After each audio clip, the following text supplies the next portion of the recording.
Menina. Boa tarde. Vocês viram que tenho um sotaque diferente. Não sou gringa, meu esposo é gringo, mas eu sou do Nordeste, sou de Recife. Porém, não vivo em Recife já há muito tempo. Meu nome é Natália, eu sou pedagoga, estudei teologia, me preparei para trabalhar com a tradução da Bíblia. E trabalhei um pouco de tempo com a tradução da Bíblia. Sou esposa do pastor Samuel, e mãe do Arlan, um menino lourinho que você viu aí correndo, com certeza, por aí. Porém, não sozinho. Eu sempre digo que a gente fala, mas é a palavra de Deus que transforma. Não é? Nada disso está no homem, mas sim na palavra de Deus e no seu Espírito, que é poderoso para fazer na minha vida, na sua vida, aquilo que a gente não tem poder para fazer. Né? E mais do que falar sobre temas, eu quero que a gente possa refletir sobre a palavra do Senhor. E como Ele vê esses temas tão falados ultimamente e qual a opinião dEle. Porque a minha opinião você pode até ouvir em rodas de conversa, mas a opinião da palavra de Deus é aquela que vai guiar a minha vida, a sua vida, e tem autoridade para mudar o meu comportamento, o meu pensamento, a minha forma de atuar e de pensar onde eu estou. Tá? Então, eu espero que a autoridade da palavra de Deus afete e penetre o seu coração. E confronte os seus pensamentos. E confronte aquilo que você tem escutado por aí. Tá bom? Então, falar um pouquinho de mim, depois vou mostrar um pouquinho de alguns livros que você pode estar adquirindo aqui ou em qualquer lugar que você quiser comprar. Talvez hoje não é o momento, mas você pode aí anotar e você pode adquirir depois, tá bom?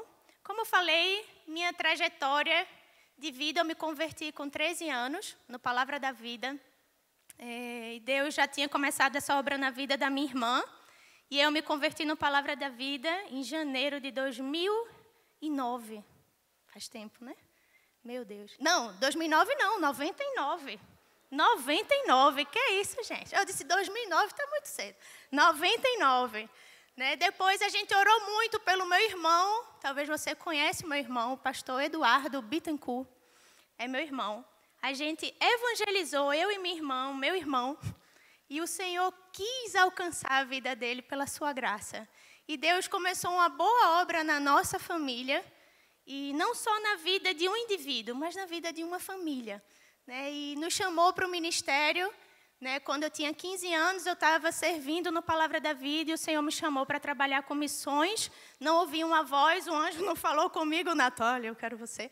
Não, eu entendi que aquela era a vontade do Senhor, eu queria investir minha vida para falar daquele Cristo que tinha me tirado de uma vida de perdição, de uma vida sem propósito, de uma vida sem alegria, e que transformou minha forma de ver o mundo e transformou a minha forma de ver a eternidade.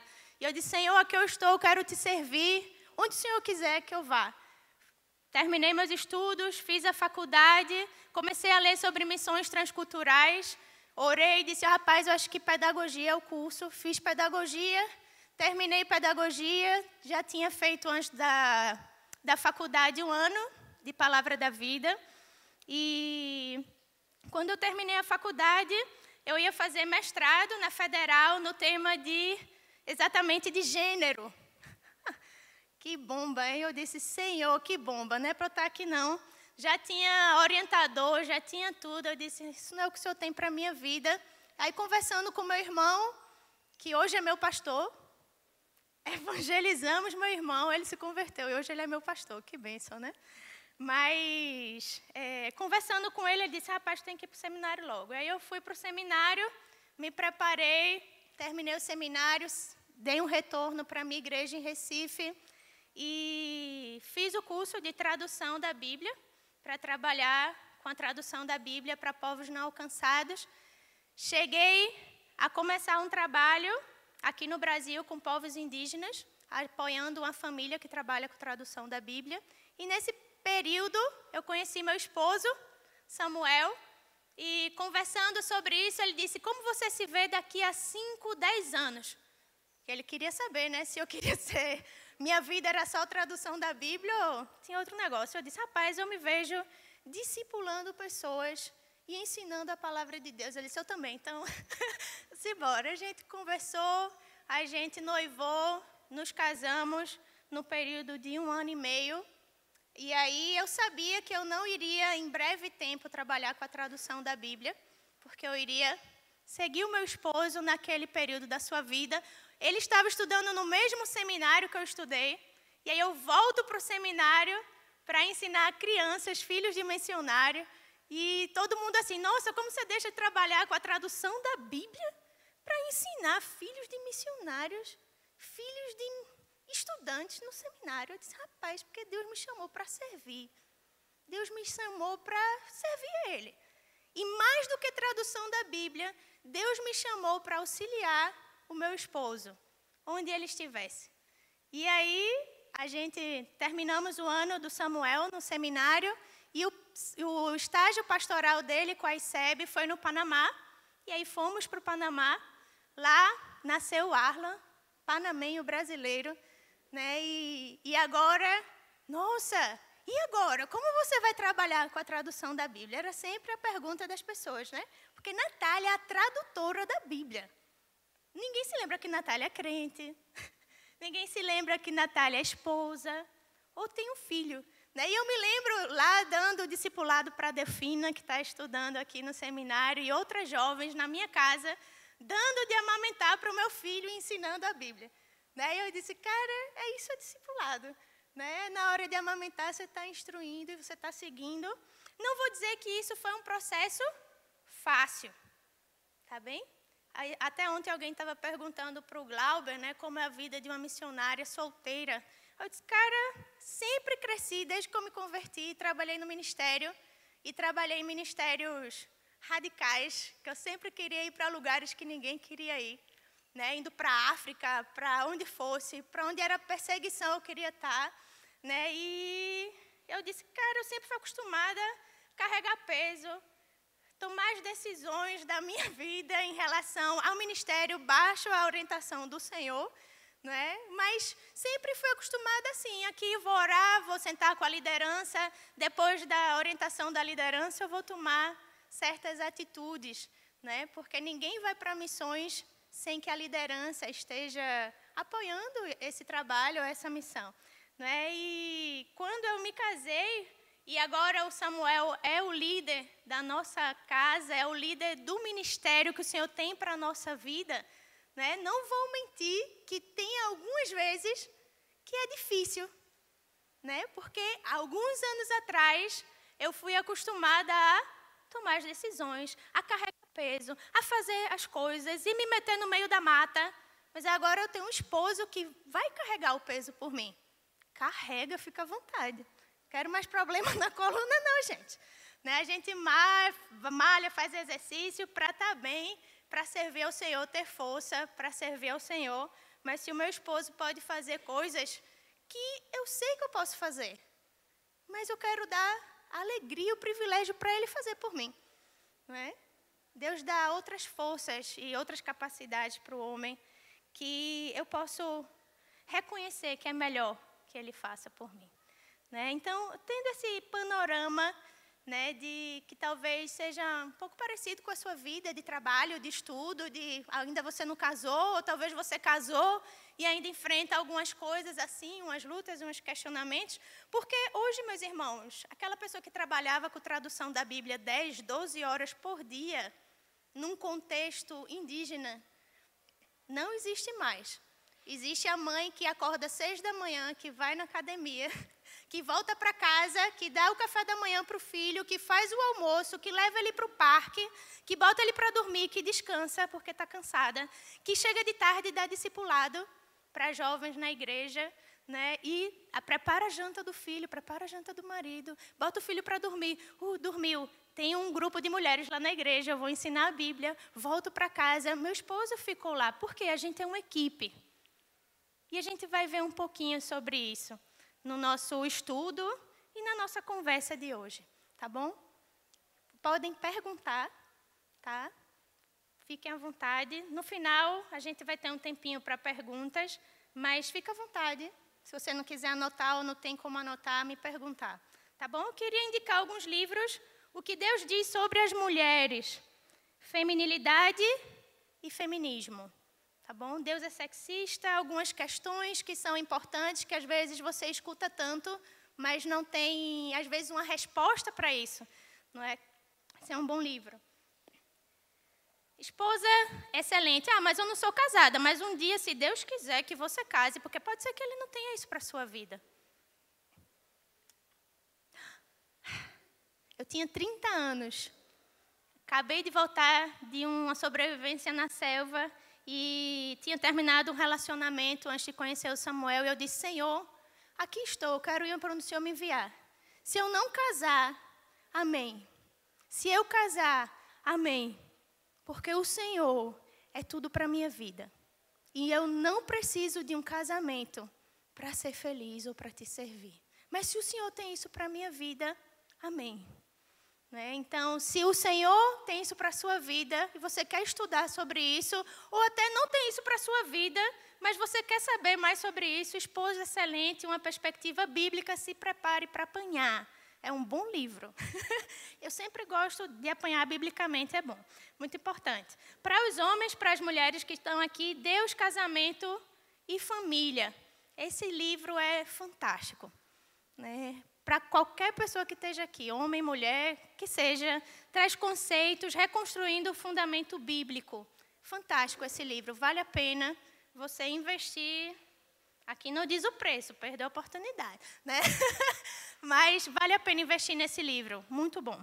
E esse livro a gente utiliza na Igreja de Brasília, na Zanorte, já desde o ano passado, pessoas que trabalham com aconselhamento bíblico e com o Ministério de Mulheres, obrigada, têm utilizado esse livro. Eu vou começar esse semestre com as líderes dos jovens da nossa igreja, um estudo de aproximadamente, não dá para fazer em 8 semanas, todos os dias, não sei como elas conseguem fazer isso, mas dá uma média de um semestre o estudo desse livro. Quero desafiar você, líder de igreja, pastor, esposa de pastor, líder de jovens. Compre esse livro, reflitam sobre feminilidade bíblica.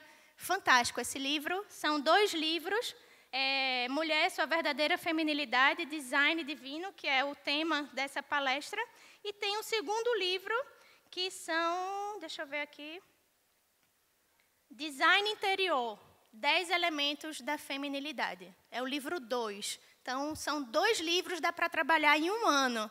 Que bênção, você pode deixar um legado para as jovens da sua igreja, para as mulheres da sua igreja. Vale muito a pena, acho que aqui não tem, mas na Amazon está saindo por R$40 somente. Tá bom? Está em promoção. Então, vale muito a pena. Tá bom?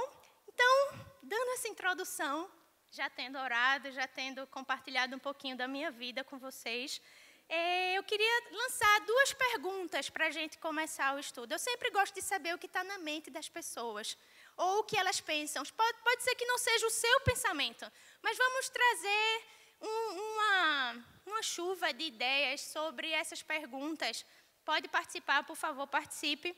A primeira pergunta é, não se entregue, né? Porque pode ser que você está se entregando com essa resposta, mas esse não é o intuito. O intuito é, hoje para o mundo, na nossa atualidade, o que é ser mulher? Ser feminista. Independente. O que mais? Eu sei que você tem muita ideia na sua cabeça, não é possível 2 ideias só, mas o que é ser mulher? Pode ser algo positivo, pode ser algo negativo.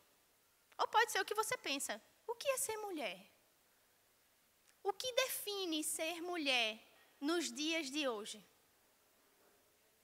Ser o que quiser. Essa é a frase da atualidade, né? Você pode ser o que quiser. Menino, bota essa frase no Instagram, é 30 likes no mínimo. O que mais? Forte. O que mais? Mais umas 3 ideias. Dona de si. Vocês só estão dizendo a parte negativa, a parte boa. O que é ser mulher? Dona de casa. Isso aí, obrigada. Quem mais? Mãe. Mãe? Não acredito. Hã? Como? Se aceitar. Você tem um valor. Você é única. Você é especial. Oh, Jesus morreu só por você. Se só tivesse você aqui, Jesus teria morrido. Que mentira da gota, né? Como diz, né? Fica aí com essas ideias. E o que é ser homem? Opa! Por isso que eu disse que era para você também, homem. É impossível falar de mulher sem poder falar de homem. Ou falar de homem sem falar de mulher. O que é ser homem? Não só os homens precisam responder. Como é, pastor? O que é ser homem? Eixe, essa também é a pior mentira dos nossos dias. Sim, não, aqui sou eu que mando. Tem até um vídeo, né, aí rolando. Aqui nessa casa sou eu que mando. Aí a mulher fala e diz, isso aí, meu amor, você tem razão.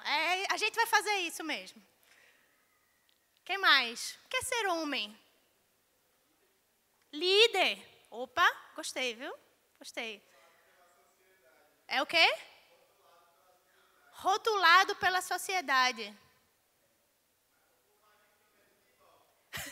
Homem é tudo igual, né? É verdade. Hã? Desleixado. Menino, arruma tua cama, guarda teu sapato. Que mais? Provedor. Esse cara é crente, né? Só líder, provedor. Tá lendo a Bíblia. Mas que mais? Trabalhador.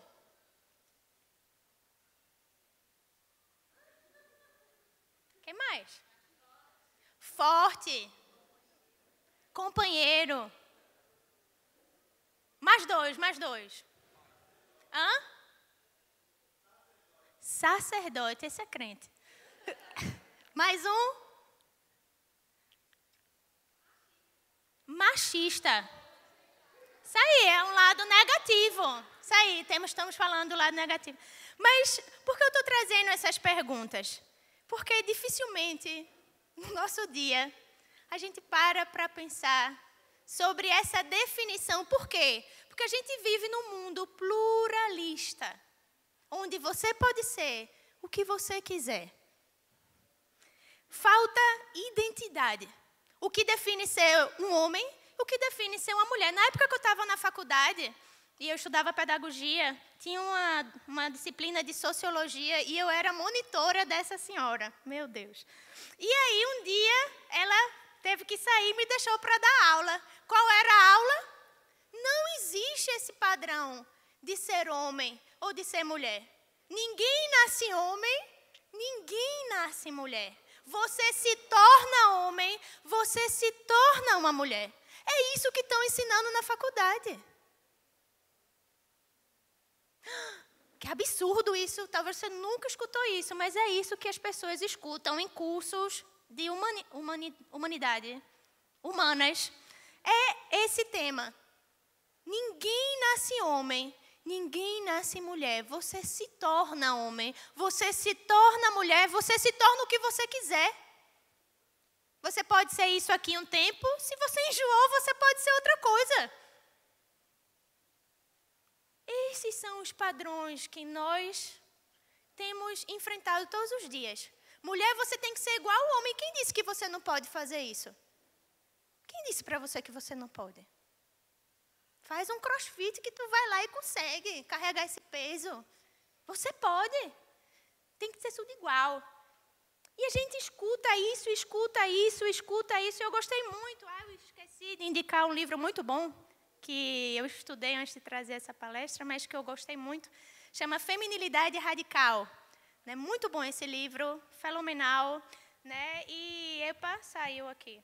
Mas ela dizia que nós temos que tomar cuidado com os nossos pensamentos e com aquilo que a gente formula no nosso pensamento. Ela diz assim, as guerras espirituais são ganhas ou perdidas nos pensamentos que entretemos no dia a dia.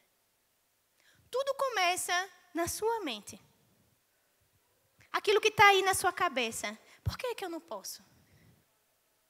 Por que ela está dizendo isso sobre mim? Tudo começa na sua mente. Aquilo que você traz no seu pensamento, aquilo que você formula na sua cabeça, as ideias que você constrói. E nós precisamos tomar muito cuidado com as ideias que são passadas para nós todos os dias. E sabe por que eu digo isso? Porque nós temos vivido em uma época tão difícil, onde as pessoas não leem mais a palavra de Deus, onde as mulheres não são valorizadas por serem mulheres da palavra. Quando se fala na igreja sobre o peso das mulheres, se fala sobre mulheres que oram, e não sobre mulheres que leem a Bíblia. Quem sustenta a nossa igreja são os joelhos dessas mulheres que oram. Amém. Mas quanta de profundidade elas têm do conhecimento da palavra de Deus para repudiar, para enfrentar ideias equivocadas que surgem diariamente sobre nós, sobre o homem, sobre o nosso esposo, sobre ter filhos. Se eu não conhecer a palavra de Deus, que é a nossa regra de fé e prática. Não é só a nossa regra de fé e prática.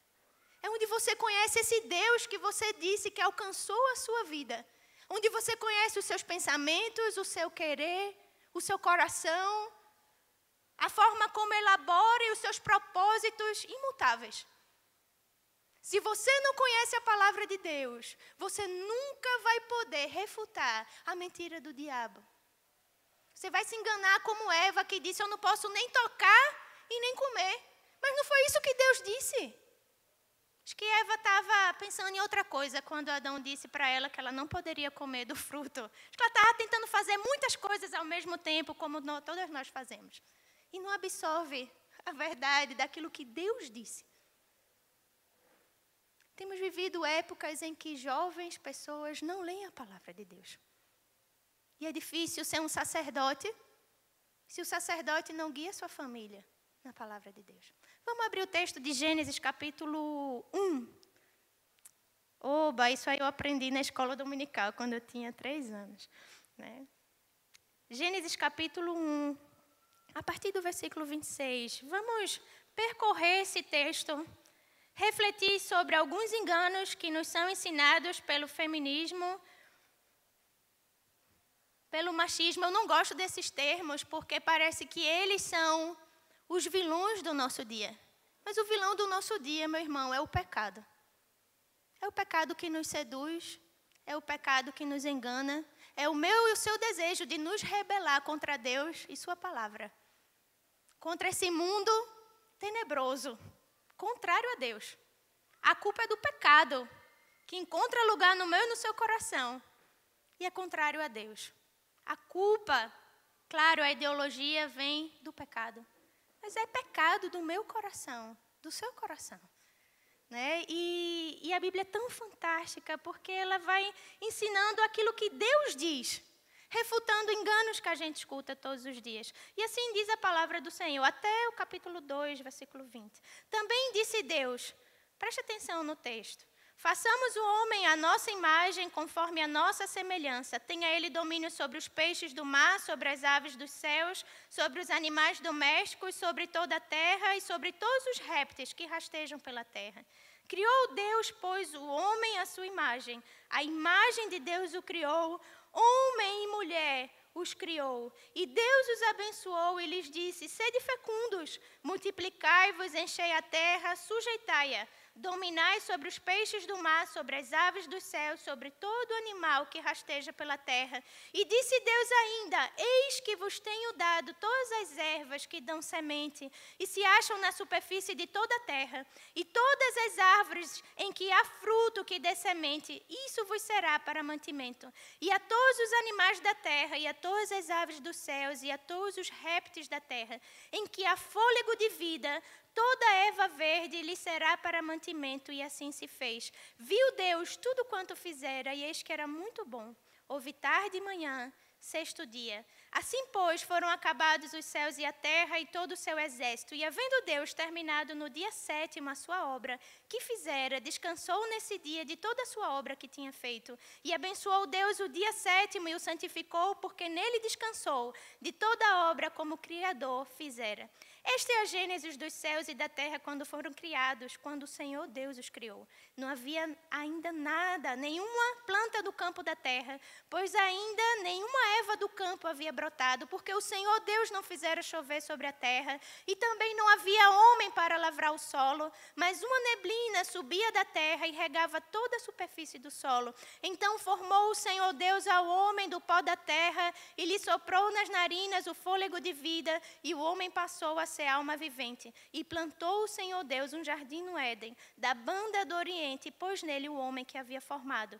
Do solo fez o Senhor Deus brotar toda sorte de árvores agradáveis à vista e boas para alimento, e também a árvore da vida no meio do jardim, e a árvore do conhecimento do bem e do mal, e saía um rio do Éden para regar o jardim. Dali se dividia, repartindo-se em 4 braços. O primeiro chamava-se Pison, é o que rodeia a terra de Havilá, onde há ouro. O ouro dessa terra é bom, porque se encontram lá o bidélio e a pedra de ônix. O segundo rio chama-se Gion, é o que circunda a terra de Cuxi. O nome do terceiro rio é Tigre, é o que corre pelo oriente da Síria. E o quarto é o Eufrates. Tomou, pois, o Senhor Deus ao homem e o colocou no jardim do Éden para o cultivar e o guardar. E lhe deu esta ordem: de toda a árvore do jardim comerás livremente, mas da árvore do conhecimento do bem e do mal não comerás, porque no dia que dela comeres, certamente morrerás. E disse mais o Senhor Deus: não é bom que o homem esteja só. Far-lhe-ei uma auxiliadora que lhe seja idônea. Havendo, pois, o Senhor Deus formado da terra todos os animais do campo e todas as aves dos céus, trouxe-os ao homem para ver como este lhe chamaria. E o nome que o homem desse a todos os seres viventes, esse seria o nome deles. Deu nome o homem a todos os animais domésticos, e às aves dos céus, e a todos os animais selváticos. Para o homem, todavia, não se achava uma auxiliadora que lhe fosse idônea. Amém? Homem e mulher os criou. Criados por Deus, planejado com muito cuidado por Deus. Segundo a sua imagem e a sua semelhança. Deus planejou tudo o que Ele fez. E planejou e criou o homem e a mulher com o mesmo valor e dignidade diante de Deus. E esse casal, homem e mulher, iriam refletir a imagem de Deus. Homem e mulher. O homem, sendo homem, ele reflete aspectos da imagem de Deus. Não só um homem que tem todos os aspectos da imagem de Deus, mas os homens refletem aspectos da imagem de Deus. E a mulher, sendo mulher, biblicamente, reflete aspectos da imagem de Deus. E se o homem quiser ser mulher, e a mulher quiser ser igual ao homem, esse propósito de glorificar a Deus e revelar a sua imagem não vai se cumprir.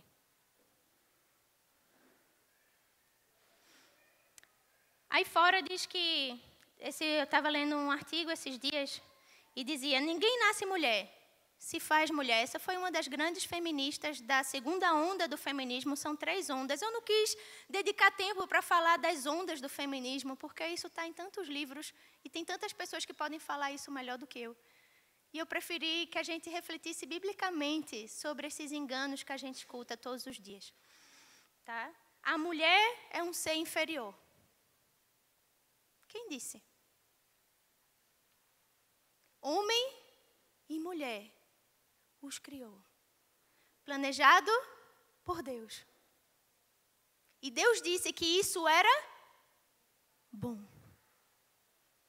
Homem e mulher refletem a imagem e a glória de Deus. Você nunca vai ouvir de Deus, na sua palavra, de que a mulher é inferior ao homem.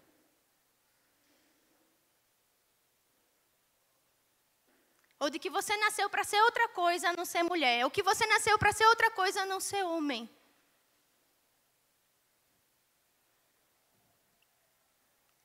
Gálatas 3, 28. Alguém pode ler para a gente, por favor?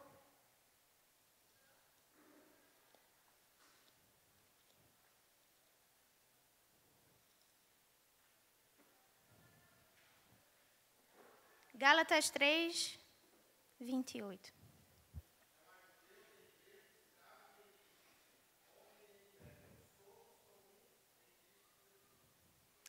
Ah, Natália, mas vem o pecado, né, em Gênesis 3,16. O pecado afeta essa perfeição da criação de Deus. Afeta isso de muitos modos. Às vezes a gente não para pensar em como a queda influenciou a nossa vida, né? Lá em Gênesis 3,16 diz que multiplicarei sobremodo os sofrimentos da tua gravidez, em meio a dores darás luz a filho, o teu desejo será para o teu marido. Ele te governará. O pecado faz com que o homem e a mulher percam o limite ou a beleza desses papéis. Porque a gente vê homens abusando e passando dos limites no trato com a mulher. Por causa do pecado. Porque a gente vê mulher desrespeitando o homem, se colocando superior ao homem, por causa do pecado. Mas quando a gente está em Cristo, como a gente leu em Gálatas 3,18, Cristo vem para restaurar o meu coração pecador, o seu coração pecador. Porque eu sei quem eu era antes de Cristo. Eu sei o meu coração, os meus desejos, o que eu fui ensinado na minha casa, o legado que me passaram. Eu sei. Mas Cristo vem para mostrar mais uma vez aquilo que Deus tinha feito desde o princípio. Homem e mulher os criou. Com o mesmo valor e com a mesma dignidade. Em Cristo não há um homem que é superior à mulher, não há um grego que é superior à mulher, não há mais o judeu que se achava porque tinha lei.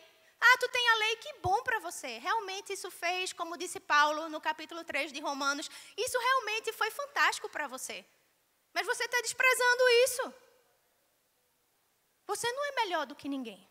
Homem, você não é melhor do que a mulher. E mulher, você não é melhor do que o homem. Porque em Cristo não há homem nem mulher que seja melhor. Desde a criação do mundo, homem e mulher foram criados por Deus para a sua glória, refletindo a sua imagem com aquilo que as pessoas podiam ver. Quando a gente abre em João capítulo 1, acho que é capítulo 1, que diz que ele é a imagem do Deus invisível. Colossenses capítulo 2 também fala isso, que Jesus manifestou o Pai. As pessoas podiam ver Deus Pai na vida de Jesus. E quando Romanos capítulo 9, capítulo 8, diz que a gente tem que também ser segundo a imagem do seu Filho, significa que as pessoas vão olhar para a nossa vida. E elas precisam olhar para uma mulher e ver uma mulher segundo a criação de Deus. Olhar para um homem e ver, esse cara é diferente, como a gente ouviu ontem, né? Joe, de outro mundo. Esse cara é diferente. Ele reflete a imagem de Deus, sendo um homem. Não com as ideias erradas que a gente escuta por aí. Eu acho que a maioria das pessoas não tem contato com famílias cristãs. Ou talvez você nasceu numa família de pessoas que se dizem cristãs e você ouviu tantas coisas erradas. Mas a palavra de Deus diz que em Cristo, e desde a criação do mundo, homem e mulher têm o mesmo valor diante de Deus. Amém? Guarda aí. Segunda questão que eu queria observar aqui em Gênesis capítulo 2 é que, cadê? A ordem de multiplicar e sujeitar, governar a terra foi dada a ambos. Olha o versículo 28. E Deus os abençoou e lhes disse: sede fecundos, multiplicai-vos, enchei a terra, sujeitai-a. Dominai sobre os peixes do mar, sobre as aves do céu e sobre todo animal que rasteja pela terra. Deus deu essa ordem de sujeitar, multiplicar, governar a terra a ambos, a homem e mulher. Deus deu uma autoridade também para a mulher e para o homem. Juntos eles tinham que sujeitar e governar a terra. Tinham que cumprir esse chamado, essa ordem de Deus juntos, como equipe. E o que é que a gente escuta hoje em dia? O homem é desnecessário. Louco, né? Dizer isso. O homem é desnecessário. O homem é o meu inimigo. Talvez você não pense isso sobre o homem, mas lá no seu coração, é isso que está aí no seu pensamento. Ele é o meu inimigo. Ele é desnecessário. Agora mesmo eu pedi a Luquete para baixar a mesa para mim. Eu poderia muito bem subir aqui, baixar a mesa, colocar ela no lugar, dizer, agora eu vou começar. Eu disse, rapaz, tá aí que Luquete, vou pedir ajuda dele. Luquete, baixa a mesa para mim. Aí Thalita, olha, ele está muito forte. Eu disse, pois é, pode ser que eu conseguiria fazer isso, mas eu quero dar a ele o privilégio de fazer isso por mim.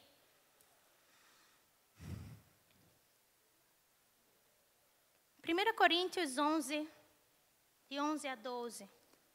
Alguém pode ler para a gente? 1 Coríntios, capítulo 11, 11 e 12. Ai, canta pau. 1 Coríntios 11, 11 e 12. O que é que diz?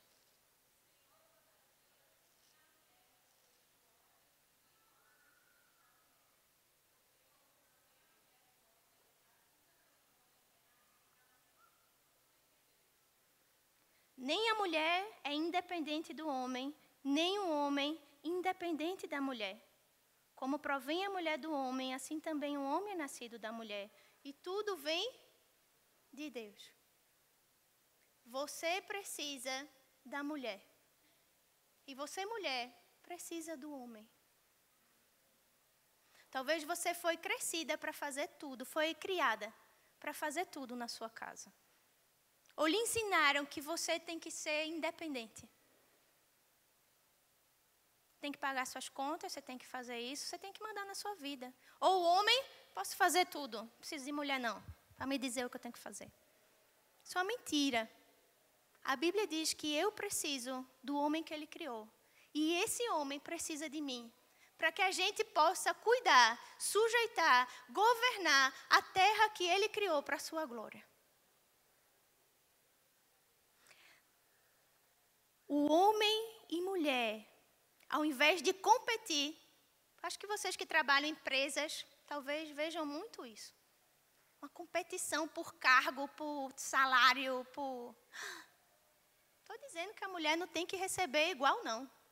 Tem alguns direitos que foram conquistados pelos homens, como falou o pastor aqui de manhã, lutados e começados pelas mulheres e concluídos pelos homens, que foram importantíssimos para a dignidade da mulher criada por Deus. Porque esse homem, por causa do pecado, destratou essa mulher. E que bom que algumas coisas foram restauradas. Tá? Nem tudo é terrível, tá bom?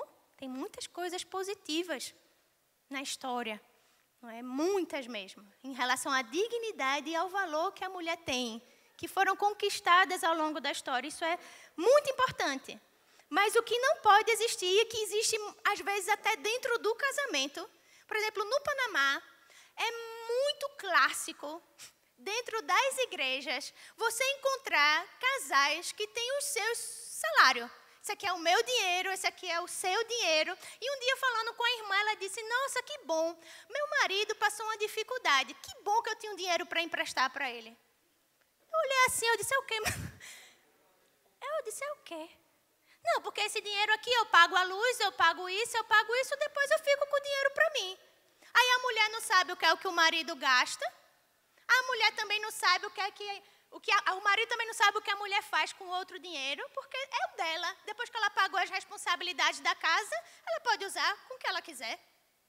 Aí eu venho, junto com meu esposo, passando de férias, eu digo, amor, tu pode me emprestar o cartão de crédito para eu poder ir ali comprar um negócio para mim? Claro, amor. Aí a irmã olha e diz, menina, tá pedindo dinheiro, por isso que eu tenho meu dinheiro. Eu pedir dinheiro emprestado. Eu disse, eu não estou pedindo emprestado. É nosso. Aí ela ficou olhando assim para mim. Eu disse, é nosso. Entendeu, não? Equipe, caminhar junto. Não, porque eu que lavo essa casa, eu que faço isso, eu que faço aquilo. Tu vai trabalhar e não sei o quê. Me ajuda aqui, pelo menos. E aí começa a competição nessas pequenas coisas. E acredite ou não, casamentos acabam por causa dessas discussões de competitividade de papéis e de atividades dentro da casa. Você é uma equipe para trabalhar junto. Para eu estar falando aqui, meu esposo está ali com meu filhinho de quase 2 anos. Colocou ele para dormir, deu banho, para eu poder falar aqui hoje à tarde. E a maior parte das vezes ele está pregando na igreja e eu estou lá com o Arlan. Já, graças a Deus, tem 2 anos, vai lá para a escola dominical. Vai, aprende a lição, eu chego em casa, e aí, filho, o que é que você aprendeu? Noé. Eu disse, então vamos repassar a história de Noé. Não é? E aí, a gente trabalha como equipe para que isso dê certo. Tá? Homem e mulher, iguais em essência, mas criados para funcionarem de forma diferente. Você é diferente. É para você ser diferente do homem, sabia? Não é para você ser igual ao homem, não é para você ser igual à mulher. Nem mulher é para você ser igual ao homem. Seja mulher, biblicamente. Vamos passar por isso. Aí agora a gente vai ver as divisões dessa funcionalidade diferente. Que é algo que eu, como mulher, ainda que eu tente, muitas vezes, Deus sabe, no meu pecado, muitas vezes eu peço ajuda a Ele. Eu não posso ser, porque isso Ele deu show para o meu esposo ser. Deus deu uma autoridade ao homem que não deu à mulher. Essa autoridade, ela é única e intercambiável. Você, mulher, não pode ter essa autoridade que Deus deu ao homem. Essa autoridade que Deus deu ao homem é única. E não pode ser tipo, agora é contigo. Eu conheço homens que se sentem confortáveis assim. Isso está errado. Deus deu uma autoridade para você, homem, que Ele não deu para a mulher.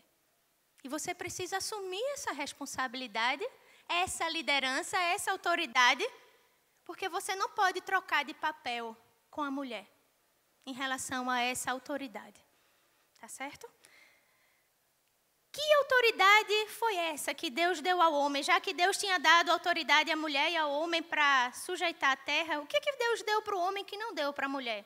Vamos lá para o capítulo 2, versículos 19 e 20. O que é que diz aí? Talvez você nunca prestou atenção nesse texto.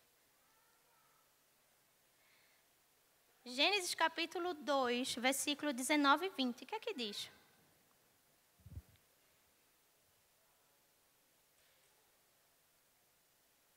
Alguém? Depois que formou da terra todos os animais do campo e todas as aves do céu, o Senhor Deus os trouxe ao homem para ver como este os chamaria. E o nome que o homem desse a cada ser vivo, esse seria o seu nome. Assim, o homem deu nomes a todos os rebanhos domésticos, às aves do céu e a todos os animais selvagens. Todavia, não se encontrou para o homem alguém que o auxiliasse e correspondesse. Dá nome aos animais. Deus não deu essa autoridade para Eva. Interessante, né? Deus já podia ter dado nome para os animais. Mas é muito interessante como desde que Deus cria o Éden, primeiro Deus cria o Éden, Deus coloca o homem no Éden. Ele não pede a permissão de Adão, porque Deus ele é o Senhor, e Ele é o Rei, Ele faz o que Ele quiser. Ele é soberano, Ele reina. Ele põe o homem no Éden. E aí diz, opa, que massa, olha que lugar bonito. Deus havia formado um jardim e Deus coloca o homem, isso está lá no capítulo 8, no versículo 8 do capítulo 2. Depois passa toda a história dos rios, do ouro e como era lindo esse jardim. E depois Deus olha para ele e diz, eu acho que você estava achando que tudo era muito bom, né? Desfrutar disso tudo sentado aí, encostado na árvore. Mas eu quero dizer para você que eu estou colocando você nesse jardim para cultivar esse jardim e para guardar esse jardim. Deus dá uma responsabilidade a Adão. Eu estou colocando você aqui nesse jardim, mas não é para você sentar e desfrutar a sombra e águas frescas, não, meu querido. Eu estou colocando aqui você porque eu quero ensinar você a cultivar, trabalhar e cuidar desse jardim e de tudo que eu estou entregando na sua responsabilidade para fazer. É interessante como Deus ensina Adão, pouco a pouco, a ser líder. Deus disse, você vai guardar, proteger, cuidar, trabalhar, cultivar esse jardim que eu estou dando para você. Depois, Deus coloca no Éden, Deus dá uma ordem de cultivar e guardar. Deus entrega a ordem da palavra de que eles não deveriam comer do fruto da árvore que estava no meio do jardim. E Deus disse, essa é sua responsabilidade, você é o sacerdote. Você vai dizer à mulher o que eu disse para você fazer. E essa é a minha ordem, dessa ordem depende a sua vida, meu camarada. E depois Deus dá a responsabilidade de dar nomes. Eu queria abrir um parênteses aqui para falar sobre isso. Eu escuto tantas mulheres que se aconselham comigo antes de casar, depois que se casam, e diz, eles não têm iniciativa. Eles não têm perspectiva. Eles não arrumam nem o quarto dele. Eu conheci uma família que o menino, a mãe, passava manteiga no pão do menino. O menino não podia passar nem a manteiga no pão dele. Que absurdo. Uma coisa muito interessante no meu esposo e que eu acho fantástico, que ele aprendeu com o pai dele, é que ele aprendeu a trabalhar. Desde pequeno, isso é uma cultura do Panamá, que vem talvez dos Estados Unidos, mas ele já foi garçom, ele já cortou o cabelo, esses dias disse que já lavou carro, já fez tantos, vendeu passarinho desses que não é passarinho de verdade, que fica... Saía nas mansões lá do Panamá para vender passarinho. Eles nunca faltaram nada na casa deles. Meu sogro saiu, começou a vida vendendo sandália na rua. Depois começou a vender empréstimo, porque ele é muito bom conversando com as pessoas. Hoje meu sogro tem a casa deles, ele tem mais 2 apartamentos que ele construiu com dinheiro do seu trabalho. Nunca faltou nada na casa deles. E ele sempre disse, eu não vou deixar que uma mulher me sustente. Eu tenho que trabalhar para cuidar da minha família. E meu esposo é igual. Quando a gente foi passar um ministério no Panamá, a igreja lá cometeu o erro de não nos apoiar financeiramente. E que bom que a gente tem uma profissão. Meu esposo é professor de inglês. E ele foi contratado por um hotel para trabalhar lá no Panamá. Mas ele tinha que trabalhar alguns domingos, um domingo no mês. E a gente sofreu perseguição da liderança dessa igreja. Porque meu esposo disse que tinha que trabalhar. E um irmão chegou para ele, o líder, e disse, eu acho que você não está equivocado, não. Porque meu esposo fez todo o planejamento, né, de ensino da igreja. É toda uma questão, não dá para entrar nos detalhes agora. Mas o fato é que meu esposo disse, eu tenho que tomar cuidado. Eu acho que você está sendo ingênuo da sua parte. Porque a Bíblia diz que se eu não cuidar da minha família, eu sou pior do que um ímpio. E vocês tinham a responsabilidade de me manter, e vocês não o fazem. E eu não vou deixar o meu filho, que acabou de nascer, e minha esposa, passar necessidade, porque vocês não são fiéis a Deus. E meu esposo foi trabalhar. Meio período no ministério, meio período no hotel, como tradutor de português, de inglês. E aí foi. Está vendo essa consciência de responsabilidade? Entregou a ordem para Adão. Dificilmente hoje, esses dias eu estou aconselhando com uma jovem e eu disse para ela que a pessoa com que ela estava namorando não era bem assim. Porque não é líder espiritual. Você se entende assim? Quanto tempo, homem, você passa lendo a Bíblia? Estudando a palavra de Deus, orando.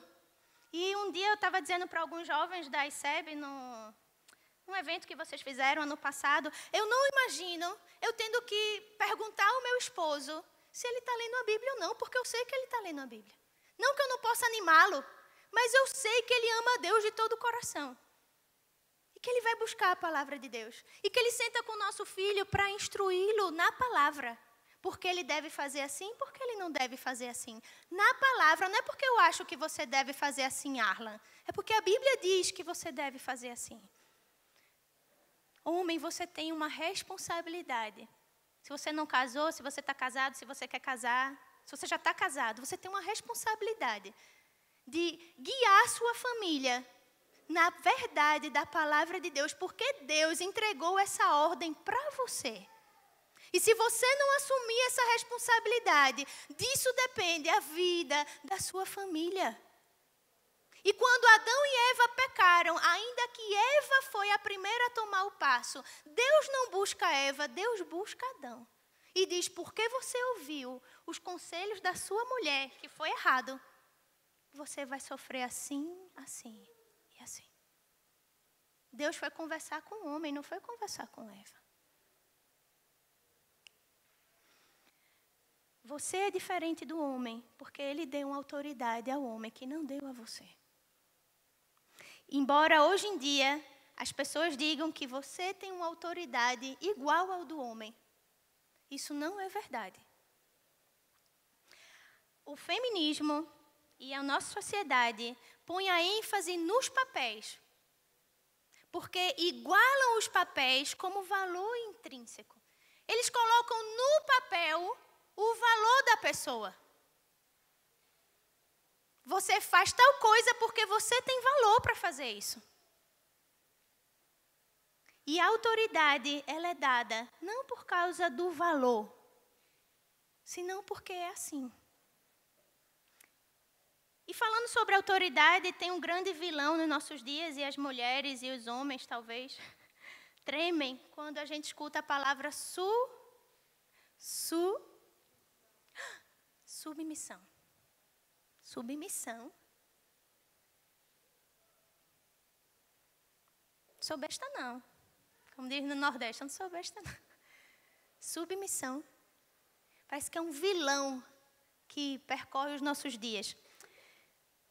Mas se a gente para pensar, dentro da própria Trindade, existe submissão.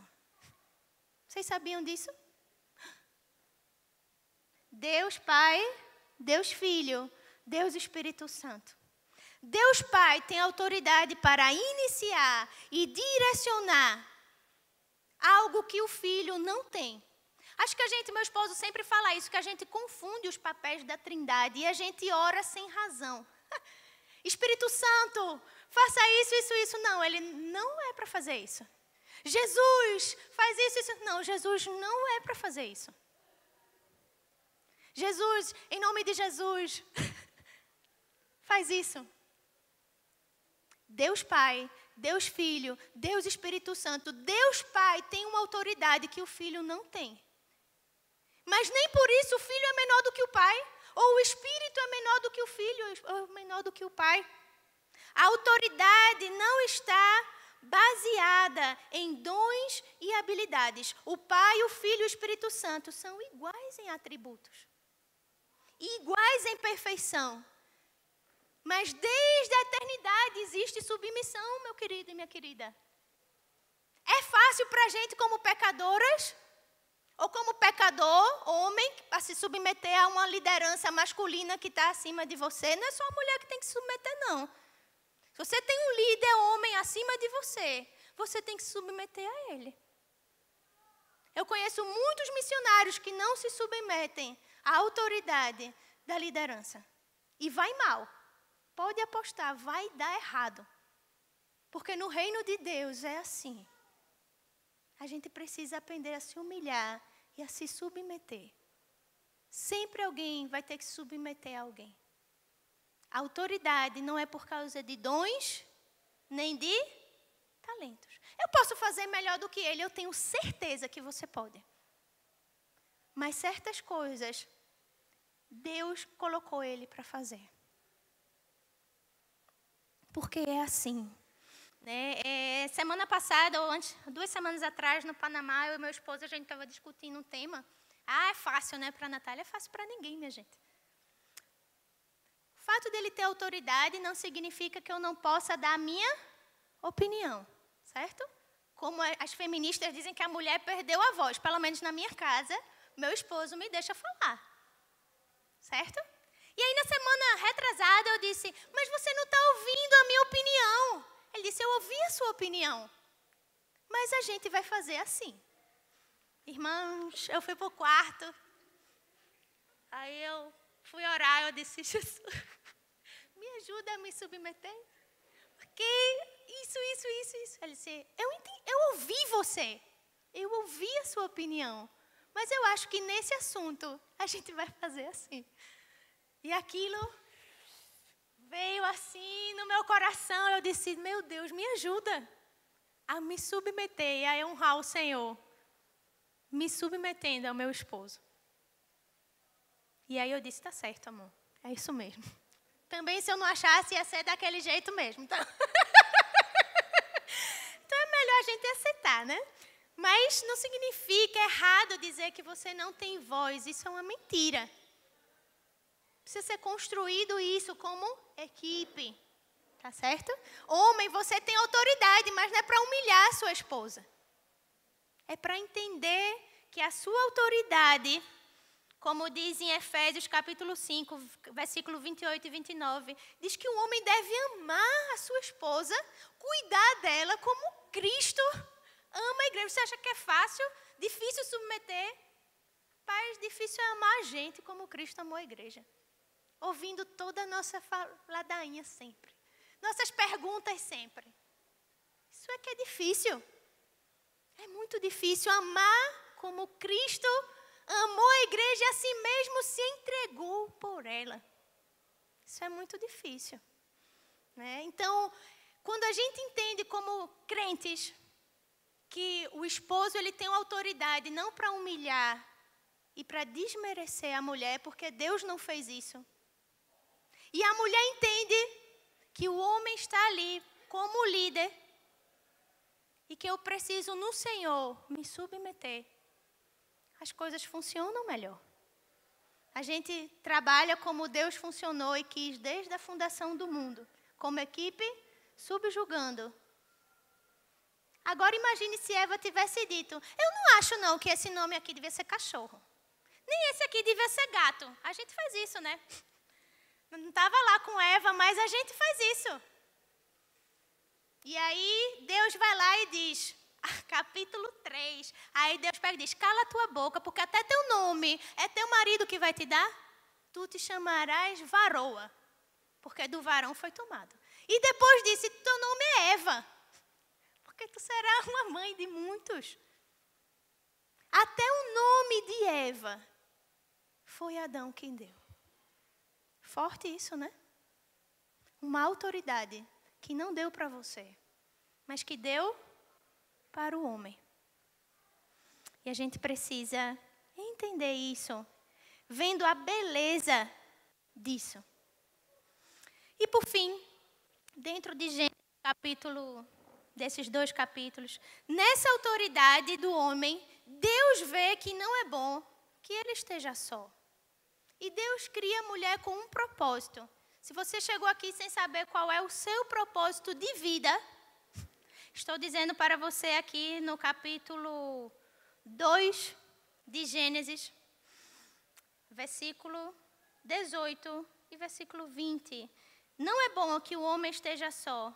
Far-lhe-ei uma auxiliadora que lhe seja idônea.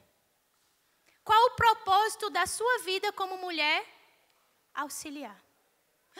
Isso é inferior. Isso que a gente vai escutar lá fora.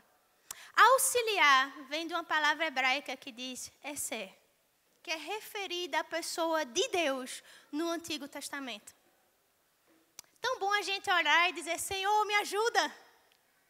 E Deus nunca se pôs inferior como auxiliador, verdade? Deus é o nosso auxílio. Depois, se você quiser meditar, Salmo 27, 9, Salmo 47, 11. Quantos textos em Salmo a gente vai ouvir que Deus é o nosso auxiliador? E se não fosse o auxílio de Deus, Ele não teria conseguido fazer isso, não teria conseguido fazer aquilo. Você está entendendo como isso é profundo? Auxiliar não quer dizer que você é inferior. Significa que você vai ajudar essa pessoa a fazer uma coisa que ele não consegue, porque ele precisa de ajuda. E Deus é mais lindo ainda para reforçar e diz, eu não vou só criar uma auxiliadora, é uma auxiliadora idônea, kenegdo, correspondente também a Ele, adequada para Ele, igual. Não é porque é inferior, mas é porque complementa exatamente quem Adão não é. A palavra idônea significa correspondente a Ele, adequada para Ele. Adão mesmo se dá conta, depois de dar nome para os animais, ele diz, e Adão viu que não se achava uma auxiliadora que lhe fosse idônea. Triste de Adão, né? Mas Deus já tinha dito para ele que ele não ia ser, não era bom que ele tivesse só, ele precisava de ajuda. Então, homem, se permita ser ajudado. Não é que a palavra final vai ser dela, não escape da sua responsabilidade. Não é? Eu escuto tanto isso e a gente, como crente, a gente ri tanto disso, mas isso é tão feio. Olha, Deus me livre de um dia meu esposo, Senhor me ajuda. Meu esposo chegar, pregar a palavra de Deus e dizer que quem manda lá em casa sou eu. Deus tenha misericórdia da minha vida. A gente ri tanto disso, mas isso não é brincadeira, meus irmãos. Isso destrói famílias. Você não foi criada para mandar na sua casa. Quem é o líder da sua casa vai ser o seu esposo, é o seu pai. Você é submissa ao seu pai? Ou você fica tentando manipular o seu pai?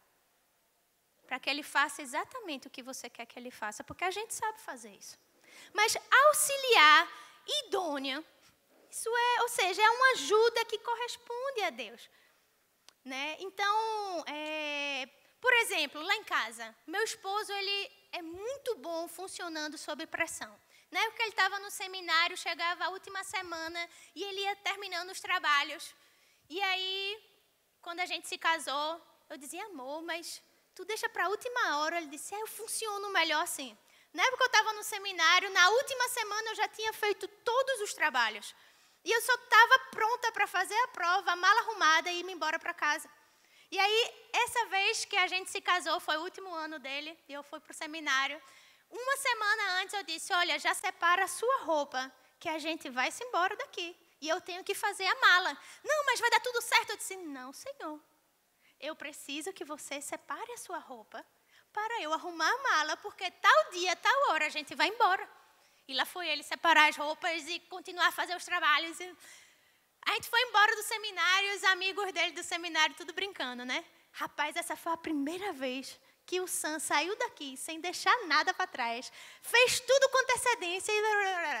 Então, ele é muito bom a programar o seu trabalho no ministério. Muito bom. Mas certas coisas, por exemplo, agora a gente foi viajar. Eu disse, amor, planeja a nossa viagem. Já ele tem um coração aventureiro e vai, que seja o que for, vai dar tudo certo. Eu disse, cara, eu quero conhecer outras coisas, mas para isso a gente tem que planejar. E aí um dia a gente conversando, ele disse, tá bom, vamos sentar aqui e vamos organizar a viagem. Né? Eu não fiz isso por ele. Eu não cheguei lá e disse, aqui ó, o mapa da nossa viagem. Chegou um ponto que ele disse, eu preciso da sua ajuda, porque eu não sou bom nisso, então vamos programar juntos. Né? Por exemplo, eu posso auxiliar o meu esposo com conselhos bíblicos. Né? Uma vez no nosso ministério, ele estava muito ocupado. Eu disse, você está vendo que você está assumindo muitas responsabilidades. Você precisa pensar nisso. Ele disse, é verdade. Se arrependeu e disse, vamos por esse outro caminho. Né? Eu preciso me equilibrar. Né? Em casa também eu posso auxiliar ele com Arla, com a casa. E ele também me apoia na casa. Ele bota a roupa para lavar. meu esposo dá banho no meu filho, troca a fralda. A gente trabalha, irmãos, como equipe. Mas em relação à liderança da nossa casa, ele tem que dar a palavra final. E quando isso não acontecer, eu tenho que me arrepender e reconhecer o meu pecado. Porque eu estou tentando ser algo que Deus não me fez para fazer. Auxiliar não é manipular, auxiliar não é mandar. Faça isso, faça aquilo, faça aquilo. E até o que tua criança é? É teu esposo. É seu irmão. Sabia que você pode auxiliar seu irmão a ser mais organizado? Você pode auxiliar o seu irmão a cuidar de você. Mãe, delegue responsabilidade para os seus filhos. Não faça por eles. Deixem eles fazerem. Porque um dia eles vão precisar fazer. Vão precisar fazer. Jovens hoje, meninas, não são educadas para auxiliar. Não são. Eu falo isso porque eu não fui educada para auxiliar. Eu tive empregadas para fazer coisa por mim.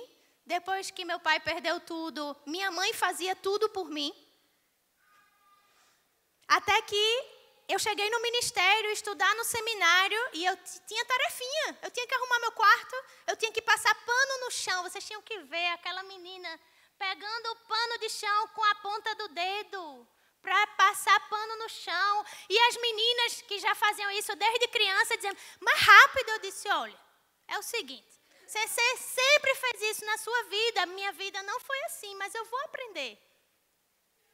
Eu não sabia, irmão, fazer um arroz, porque minha mãe nunca deixou fazer um arroz em casa. Aí quando eu fui para a África, que tinham trabalhos em equipe, que cada um tinha que cozinhar, o que aconteceu?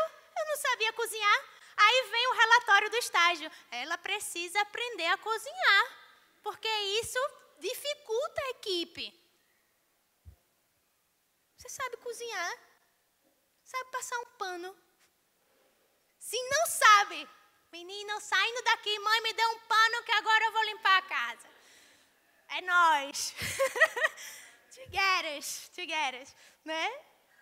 Você precisa fazer isso, porque ainda que Deus te permita ter uma vida confortável e rica para pagar funcionário para você fazer, você vai ter que dizer para a empregada, eu quero que você faça comida assim, porque meu marido gosta de comer isso. Eu quero que você limpe o banheiro desse jeito, para a casa ficar arrumada desse jeito. Você precisa saber administrar a sua casa. Quanto que falta para comprar de mercado? Quanto que vai faltar? Isso é administração de casa, minha gente. E a gente precisa ser ensinado a isso. Assim como o homem precisa ser ensinado e não fazer tudo no lugar dele.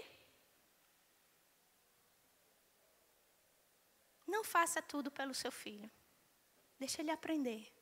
Esposa, não faça tudo pelo seu marido. Em alguns aspectos.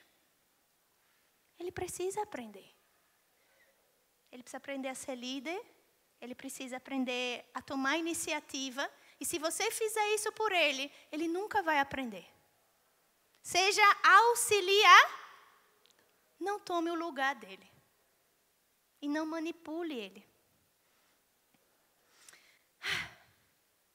Tanta coisa para falar.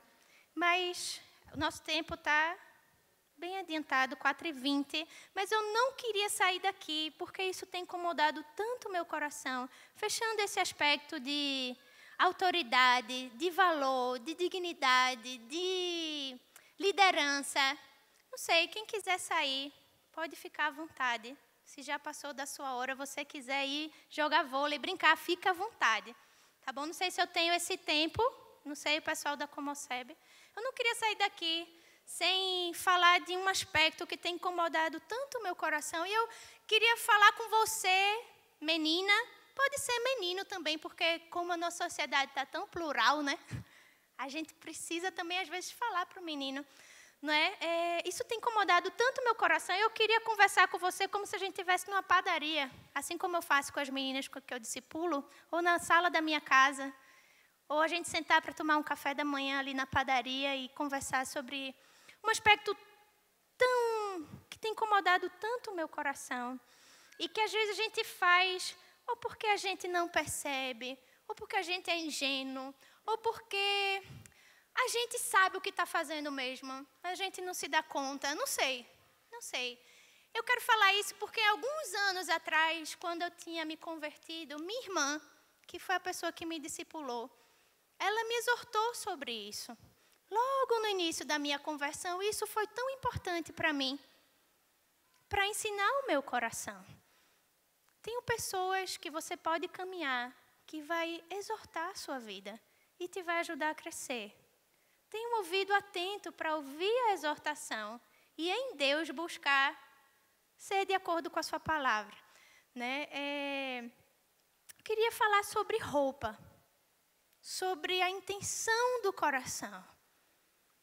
Por que você usa a roupa que você usa?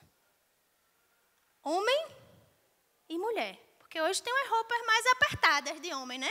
Depois que saiu o Gustavo Lima, rapaz, calça padrão nunca mais, né? Calça colada, né? Blusa colada, né? Tanquinhos de fora. Mas, mulher, por que você usa a roupa que você usa? Esses dias eu vi agora a última do Instagram é sobre abuso sexual, né? E aí eu vi uma frase no Instagram e a pessoa dizia assim, isso é por causa da roupa dela. E aí a resposta é, mas por que você está falando isso? Isso é para ela se sentir bem. E aquilo me chamou a minha atenção porque foi postado por alguém crente. Por várias pessoas. Eu disse, tem alguma coisa errada. Não é possível que eu estou lendo isso daqui. Não tem problema não, é para ela se sentir bem. Eu disse, para ela se sentir bem. Aí eu fiquei pensando, por que a pessoa usa uma roupa? Para ela se sentir bem? Essa é a justificativa? Porque você sabe que você está bonita, ou você sabe que está bonito, e aí você usa essa roupa e você quer mostrar para as pessoas. Cara, não tem problema nenhum em estar bonito. Seja bonito, isso é bom demais. Né? É bom ir para a academia, é bom fazer esporte, é bom vestir uma roupa que você se sente bem naquela roupa, no sentido de que você sabe que seu corpo está bem. Mas isso não lhe dá direito, como cristão, de usar uma roupa imoral e que não honre a Deus, que não glorifique o seu nome. Porque, agora eu falo com muito carinho, como eu já falei para uma jovem, para outras jovens, com muito carinho. Por que você posta foto de biquíni no Instagram? Por que você posta foto de sunga? Aqui no Brasil, no Panamá, jamais você vai ver alguém de sunga, jamais. Meu esposo disse, enquanto eu tiver vida, não usarei sunga nunca na minha vida. Né? E eu disse, está certo. Né? No Panamá, você não vai ver pouquíssimas pessoas usando biquíni na praia. Tá bom? Até não cristãs. É short, blusa dessa de proteção solar. É assim que eles vão para a praia, de roupa, praticamente. Né? Então, tem aquela pessoa de biquíni, aí se destaca no meio da multidão. A gente vai aqui e diz, meu Deus, uma de roupa. Ixi, de maiô, de short. Tá doida essa pessoa, né? Palavra da vida. Mas por que você posta foto de biquíni no Instagram? Uma curtida vale tanto assim para você? Se você é de outro mundo, o que é mais importante para você? É uma curtida no teu Instagram, ou que Deus se sinta glorificado e honrado através da sua roupa? E não é só da sua roupa, é através do seu coração. Porque se você está postando isso, tem alguma coisa no seu coração. Você precisa que as pessoas lhe aplaudam. Que as pessoas digam que está legal. A gente sabe quando está legal e quando não está legal. Pelo menos eu sou muito crítica comigo mesma. Né? Meu esposo não precisa me dizer quando eu estou acima do peso. Porque eu sei que eu estou acima do peso.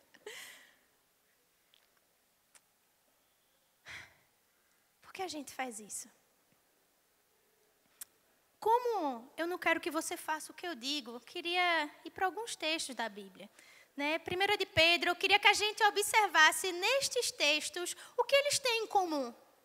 Porque não é possível que a gente esteja certo e o nosso mundo esteja certo e a palavra de Deus, que a gente diz que é a verdade, esteja errada. 1 de Pedro, capítulo 3, versículos 3 a 5. Alguém pode ler? Outra pessoa, Provérbios 31, 30.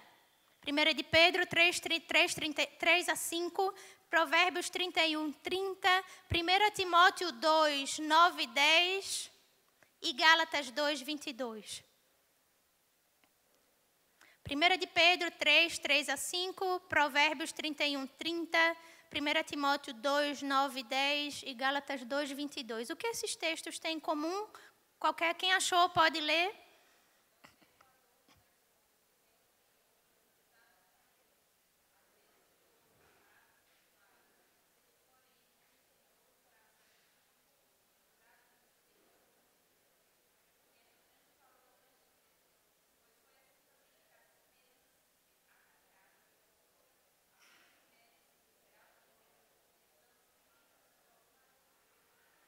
Provérbios 31, 30.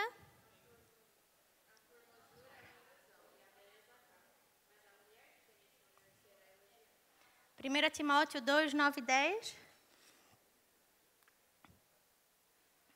1 Timóteo 2, 9 e 10, alguém? Não?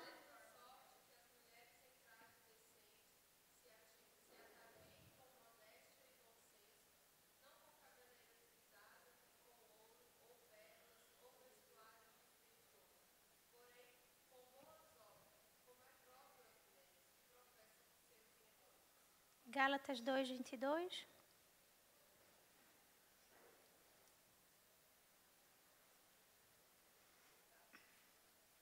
Ai, não existe. Acho que eu botei a referência errada. Ai, agora já foi. Não vou me lembrar. Mas o que esses três textos têm em comum?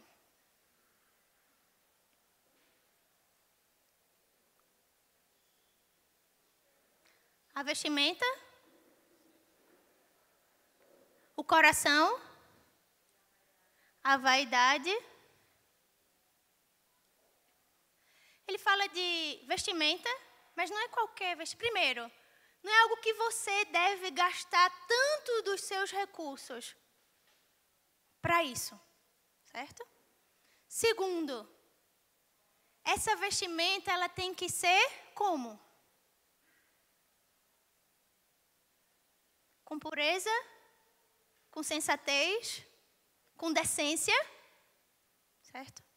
Depois o texto, os três textos, eles colocam isso em segundo plano.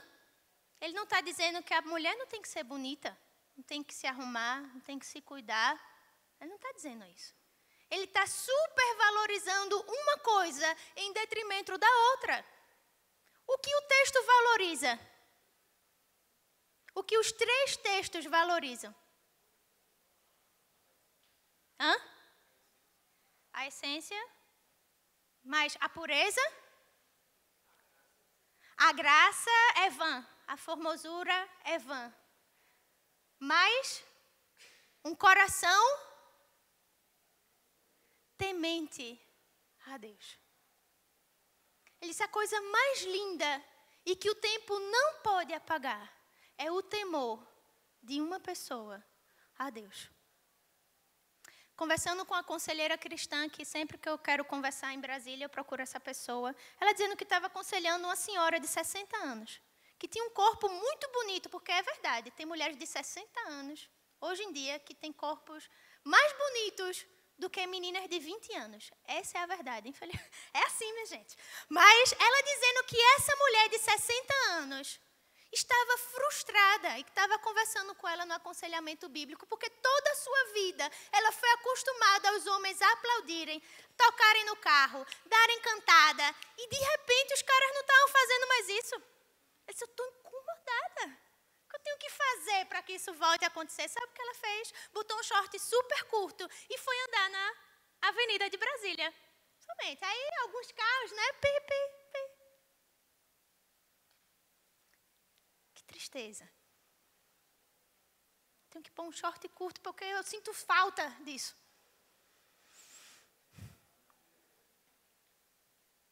O que você gasta mais esforço na sua vida? É que sua maquiagem esteja ok, que suas roupas sejam de marca, que seu tratamento, gaste o dinheiro da sua família todinho em tratamento no salão. Tem uma dica, aprenda a fazer a unha, fazer tudo certo, né? Não gasta um conto. Mas esses dias eu estava falando com a jovem lá da igreja, ela disse, menina, eu tenho um compromisso agora com os jovens da presbiteriana, tenho que já ir para casa me arrumar. Eu disse, mas que horas é o evento? Ela disse, às 7h. E eu disse, mas são 4h30. Não é porque eu tenho que começar, tu não sabe, menina, o que eu tenho que fazer. Eu disse, rapaz, tu não sabe que em meia hora, 15 minutos eu tenho que ficar pronta, porque é meu filho. Eu nem me lembro mais a última vez que eu fiquei 2 horas me arrumando. Pro cabelo tá ok, a maquiagem tá ok, a roupa tá ok. Né? Não me lembro. E meu esposo me diz todos os dias que eu sou linda. Ó, esse esposo é bênção, né não? É bênção. Mas sabe o que alegra mais ainda o coração do meu esposo? Quando ele vê aspectos de Cristo na minha atitude. Com o meu filho, com ele, com a nossa casa. Entendendo o meu papel. Talvez você esteja ouvindo isso e disse, oxe, se tu não és nordestino, então tu vai dizer oxe, né? Mas hoje em dia, infelizmente, a gente tem que tratar isso dentro da igreja. Porque hoje em dia, meu corpo, minhas... E você, não, absurdo, isso não acontece na igreja. Vai chegar para uma jovem, dizer que ela não tem que estar mostrando a barriga. Perdão, viu? Eu vi alguns. Vai dizer para uma jovem. Por que eu posso mostrar minha barriga? Aí eu digo igual o meu filho. Isso é Meu filho já sabe decorado isso daí. Aí a gente tem que chegar para algumas jovens e dizer, isso é Submissão a Deus e a sua palavra é mais importante do que você se sentir bem com uma roupa. Do que com elogios equivocados. Equivocados. Porque quando você não tiver ok, aquele elogio não vem, né? Ser submisso a Deus e sua palavra é mais importante do que se sentir bem. Você sabe que está bonito, que bom para você. Não, isso não é desculpa para você estar usando roupa sensual. E não é só a roupa sensual, é a postura sensual. Tá bom? Você sabe o que eu estou querendo dizer. A sua beleza pode chamar a atenção, certo? E não está errado que chame a atenção, porque tem mulher bonita que está composta e está linda. Eu gosto muito da pregação do Paul Washer, que ele diz assim, tem mulheres que tão bonitas, mas você tem que desviar o seu olhar. Tem mulheres que tão bonitas e você ainda comenta com sua esposa, quão bonita essa mulher é. Porque ela é decente. Porque a beleza dela se vê e ela vai ser vista, minha gente. Vai ser visto. Mas a beleza não mantém um relacionamento. Não foque todas as suas energias em estar ok. Porque sabe uma conclusão que eu já cheguei? Que sempre vai ter alguém mais bonita do que eu. É a síndrome do espelho da Branca de Neve, minha gente. Espelho, espelho meu, tem alguém mais lindo do que eu. Tem várias mais bonita que você. Tem várias. E o seu esposo vai ficar com você. Você vai ter um homem crente. Crente. Não é o que se diz crente, não. Não é o que vai para o culto, não. Não é o que é que está em liderança, não. É que é crente porque ama Jesus, porque demonstra frutos na vida. Esse cara vai ficar com você porque você é crente. Porque você ama a Deus e vai buscar respeitar Ele. Ainda que todas as suas forças e o seu pecado não queira respeitá-lo.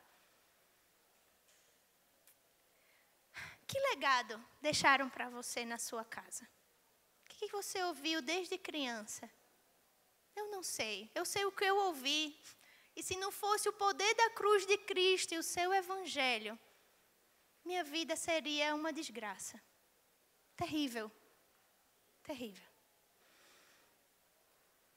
Mas Cristo, a sua palavra, vocês não têm noção do que a palavra de Cristo e o poder de Cristo através do seu Espírito em nós é poderoso para fazer no meu coração e no seu coração. Talvez você tenha que sair daqui hoje e jogar metade do seu armário fora. Mas você não vai fazer isso porque eu estou dizendo isso para você, mas é porque a Bíblia diz isso para você. Talvez você vai ter que buscar um sinal por aqui e apagar mais de 40%, 70%, 80% das suas fotos do Instagram. Porque a maioria é de biquíni, sensual. E eu falo isso com tanto amor, com tanto amor.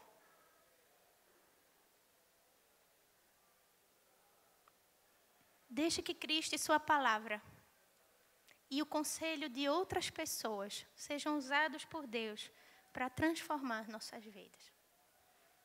Completamente. Conscientemente. Amém? Vamos orar, pedir a misericórdia do Senhor para a nossa vida. Perdão que eu me estendi. Perdão. Senhor Deus, obrigado porque tua palavra diz, Senhor, que o Senhor olha para a gente com graça e com tanta misericórdia. O Senhor sabe que nós somos pecadores, Senhor.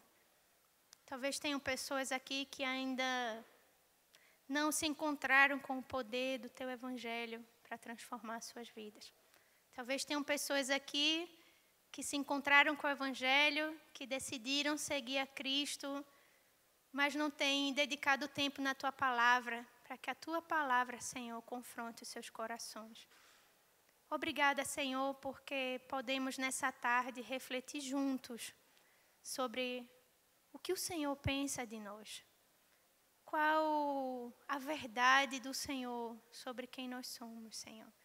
Pai, minha oração é que essa verdade transforme a minha vida, transforme a vida de cada um dos meus irmãos que está aqui nessa tarde. Que o teu evangelho, que é tão poderoso, Senhor, para quebrar cadeias, para transformar corações, possa fazer isso em nós, Senhor. Queremos deixar um legado diferente daquele que nos foi passado, talvez pela nossa família, pelos nossos convívios, pelas nossas amizades. Queremos, Senhor, ser mulheres, homens que refletem a imagem do Criador. Queremos ser segundo a imagem do teu Filho, Senhor. Obrigada porque o Senhor não desiste de nós e vai completar essa obra até o dia de Cristo Jesus. Obrigada, Senhor, porque o Senhor nos dá esperança através da tua palavra.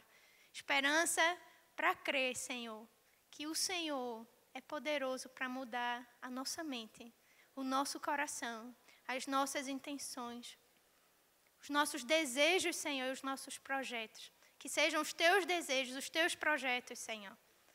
Ó Deus, que o Senhor nos dirija no casamento, aqueles que são casados. Dirijam as jovens, Senhor, no seu vestuário, no seu trato com seus pais, com sua família. Ó Deus, ainda que os nossos pais muitas vezes não nos ensinem a auxiliar e a liderar, que através da tua palavra e o conselho sábio do Senhor, o Senhor nos ajude a ser auxiliadoras idôneas na nossa família, para que a gente possa ser auxiliadoras idôneas um dia, se o Senhor quiser, para a vida dos nossos esposos. Senhor, que o Senhor possa fazer dos jovens líderes que assumem responsabilidades, que tomam iniciativas, que se sentem responsáveis espiritualmente, fisicamente, pela sua casa, pelas suas irmãs, pela sua mãe, pela sua família. Ó Deus, que o Senhor possa transformar o nosso coração. Só o Senhor pode fazer isso, Deus. Por isso nós te louvamos, te agradecemos, porque podemos refletir sobre isso nessa tarde. Em nome de Jesus, amém.